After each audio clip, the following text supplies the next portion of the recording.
বন্ধুগণ, আজকে আমি আপনাদের সঙ্গে শেয়ার করব ধাবা স্টাইলের টমেটো ভর্তা, আর যেটা খেতে অসাধারণ, গরম ভাতের সঙ্গে দারুণ লাগে। আর এই জন্য আমি প্রথমে নিয়েছি পাকা টমেটো। আমি 5টা পাকা টমেটোকে ধুয়ে পরিষ্কার করে নিয়েছি। এবার আমি টমেটোগুলোকে কেটে নেব।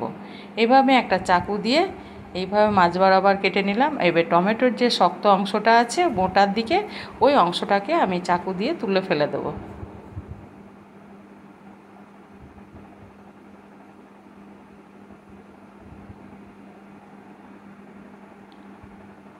এইভাবে আমি সমস্ত টমেটোগুলোকে কেটে নিলাম। এবার আমি একটা প্লেটের মধ্যে উঠিয়ে নেব।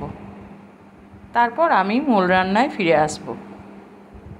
এবার আমি গ্যাসের মধ্যে একটা প্যান বসিয়ে দিয়েছি। প্যানের মধ্যে দিয়ে দিলাম কিছুটা, অর্থাৎ 1 চামচ দিয়েছি আমি এখানে সর্ষের তেল।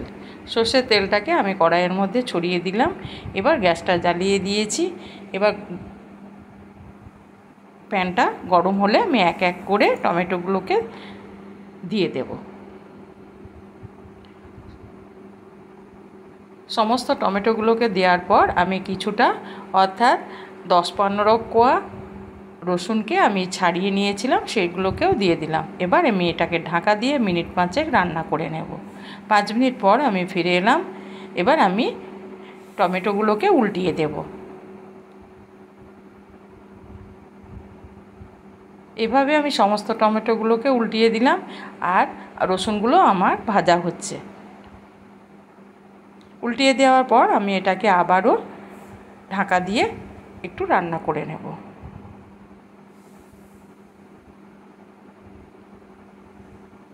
আবারও আমি মিনিট 3 পর ফিরে এলাম।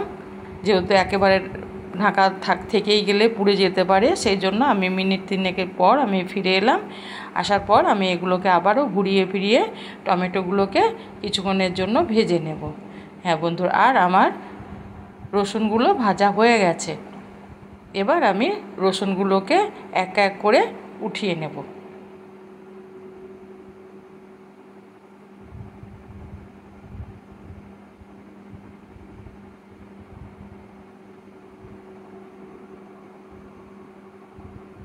রসুনগুলো আমি কড়াই থেকে বা প্যান থেকে উঠিয়ে নিলাম। এবার আমি টমেটোগুলোকেও আরেকবার ঘুরিয়ে ফিরিয়ে নেড়ে নরম করে নেব।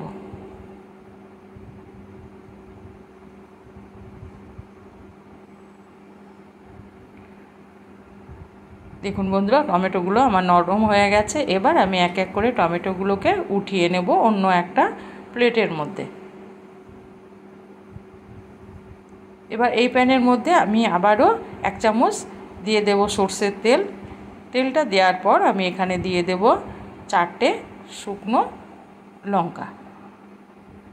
এবার এগুলোকে একটু ভেজে নেব।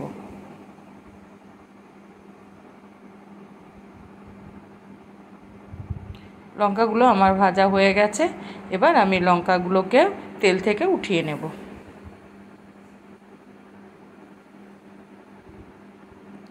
এই তেলের মধ্যে আমি দিয়ে দেব একটা মিডিয়াম সাইজের পেঁয়াজকে কুচিয়ে রেখেছিলাম, সেটাকে দিয়ে দিলাম। এবার আমি পেঁয়াজটাকে ভেজে নেব।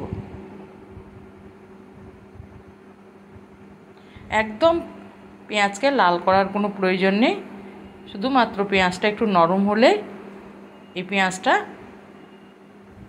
হবে। এইভাবে ঘুরিয়ে ফিরিয়ে আমি পেঁয়াজটাকে নরম করে নেব। দেখুন বন্ধুরা, আমার পেঁয়াজটাও নরম হয়ে গেছে। এবার আমি পেঁয়াজটাকেও তেল থেকে উঠিয়ে নেব।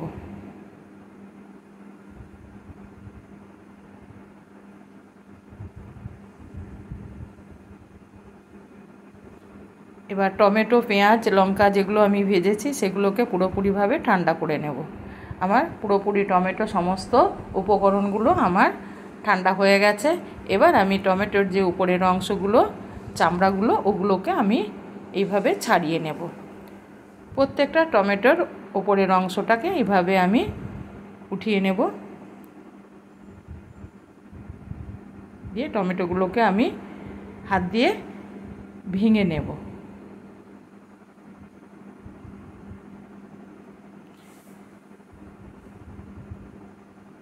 এবার আমি দিয়ে দেব স্বাদ মতো লবণ। লবণটা দেওয়ার পর আমি রসুনগুলোকে টিপে টিপে আগে ভর্তা করে নেব। তারপর আমি ওই সঙ্গে লঙ্কাগুলোকেও ভেঙে নেব। ভীষণ মজাদার একটি ভর্তা রেসিপি, খেতে কিন্তু ভীষণ মজা লাগে বন্ধুরা, গরম ভাতের সঙ্গে দারুণ লাগে।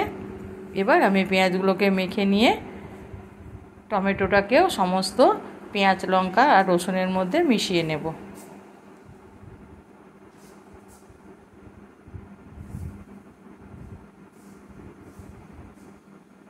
এবার আমি দিয়ে দেব কিছুটা কুচনো ধনেপাতা।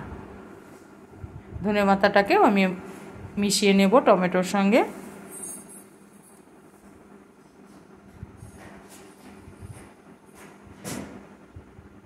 এবার আমি দিয়ে দেব কিছুটা কাঁচা লঙ্কা কুচানো। যেহেতু ভর্তা, কাঁচা লঙ্কার সেন্টটা খুব ভালো লাগে, আর ঝালটা আপনারা আপনাদের পছন্দ মতো দিয়ে নেবেন।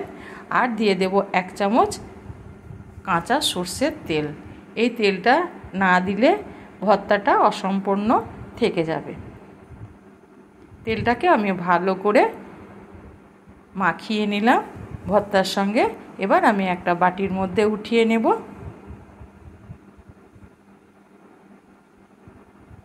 তারপর আমি পরিবেশন করব। পুরো ভিডিওটা দেখার জন্য আপনাদের অসংখ্য ধন্যবাদ। বাই, আবারও দেখা হবে।